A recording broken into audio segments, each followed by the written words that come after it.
America की आग में हॉलीवुड तबाह। हेलीकॉप्टर भी नहीं बुझा पा रहे आग। सब कुछ जलकर खाक हो गया है। देखते ही महाशक्ति अमेरिका आग के आगे बेबस। इमारतें जली हुई खड़ी हैं, सब कुछ बर्बाद हो गया।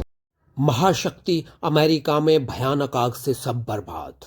हॉलीवुड और फिल्मी सितारों के घर जलकर खाक। आखिर क्यों लगती है आग जंगलों में? अमेरिका के कैलिफोर्निया में आग से सब कुछ तबाह हो गया है। दुनिया की महाशक्ति अमेरिका इस आग के आगे बेबस हो गई है। हेलीकॉप्टर के साथ हर संसाधन लगा दिए हैं अमेरिका ने आग बुझाने में, लेकिन बर्बादी बढ़ती जा रही है।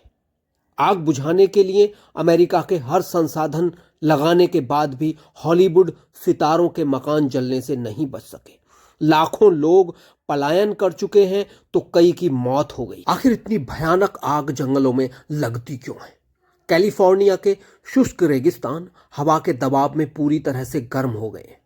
किसी छोटी सी चिंगारी ने इन जंगलों को आग के हवाले कर दिया और देखते ही देखते पूरे जंगल में आग फैल गई। कैलिफोर्निया के जंगलों में शुष्क रेगिस्तानी हवा क्षेत्र के अंदरूनी हिस्से से तट की ओर बढ़ती है। यह अपने शुष्क स्वभाव के कारण वातावरण में नमी को काफी कम कर देती है। इससे जंगलों में तापमान बढ़ने की वजह से आग लगने की संभावना बढ़ जाती है। ऐसी परिस्थिति में एक चिंगारी भी आग लगा सकती है। यहाँ एक छोटा सा सिगरेट बट या गाड़ियों और बिजली के तारों से निकला एक छोटा सा स्पार्क भी बड़े पैमाने पर तबाही का कारण बन सकता है। सांता एना हवाएं पहले भी कैलिफोर्निया के जंगलों में उत्पात मचा चुकी हैं। नवंबर 2018 में वूलसी में लगी आग में कई लोगों की मौत हो गई थी। आग लगने के मुख्य कारण बताए गए हैं। स्थानीय अधिकारियों ने लॉस एंजलिस में आग लगने के पीछे तेज हवाओं और सूखे मौसम की तरफ इशारा किया है, जिसकी वजह से पेड़ पौधे सूख गए और उनमें आग फैलना आसान हो गया। कुछ अधिकारियों का कहना है कि आग लगने का कारण स्पष्ट नहीं है और इसकी जांच जारी है। कैलिफोर्निया के फायर सर्विस के बटालियन प्रमुख डेविड एक्यूना के मुताबिक इस क्षेत्र में करीब 95% जंगली आग इंसान ही लगाते हैं। हालांकि अधिकारियों ने अभी तक यह नहीं बताया कि उनके अनुसार मौजूदा आग कैसे लगी। एक और बात है आग लगने की जलवायु परिवर्तन, जो मुख्य भूमिका निभाता है। तेज हवाएं और बारिश की कमी मौजूदा आग का कारण बन रही है, लेकिन कुछ विशेषज्ञों का कहना है कि जलवायु परिवर्तन हालात को बदल रहे हैं। इसकी वजह से आग की संभावना को लगातार बढ़ा रही है।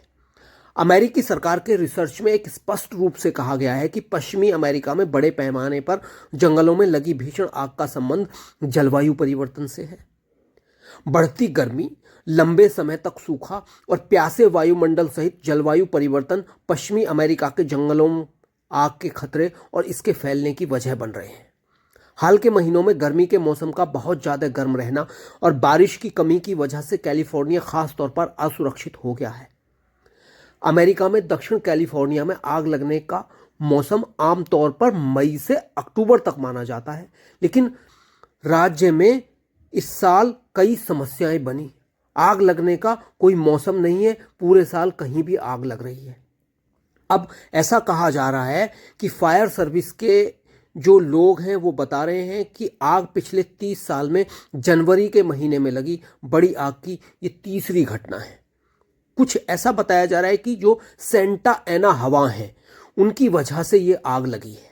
इस आग के फैलने का एक बड़ी वजह सेंटा एना हवाएं हैं, जो जमीन से समुद्र की ओर बहती हैं। माना जाता है कि करीब 100 किलोमीटर प्रति घंटे से ज़्यादा की गति से चलने वाली इन हवाओं ने आग को और ज़्यादा भड़का दिया है। सेंटा एना हवाएं अमेरिका के पूर्व या उत्तर पूर्व दिशा से तट की ओर बहती हैं। ये हवाएं साल में कई बार बहती हैं। सेंटा एना हवाएं लॉस एंजलिस और दक्षिण कैलिफोर्निया के कुछ हिस्सों में रोजाना व्यवधान पैदा करती हैं, लेकिन जब ये हवाएं जंगल की आग के साथ मिलती हैं तो भारी तबाही होती है, जैसा कि आप देख रहे हैं। सेंटा एना हवाएं आमतौर पर सितंबर के अंत से मई तक चलती हैं। आमतौर पर ये हवाएं बस सिर्फ कुछ दिनों तक चलती हैं, लेकिन कई बार ये कई हफ्तों तक बहती रहती हैं। इस बार ये हवाएं तेज गति से बह रही हैं। इनकी आम गति 60 से 80 मील प्रति घंटा है, लेकिन कई बार ये स्पीड 100 मील प्रति घंटा तक पहुंच जाती है। और जब ये आग 100 मील प्रति घंटा तक पहुंच जाती है इन हवाओं के साथ, तो फिर सब कुछ बर्बाद करता हुआ दिखाई देता है। जैसा आप देख रहे हैं, सब कुछ बर्बाद हो गया है, सब कुछ तबाह हो गया है।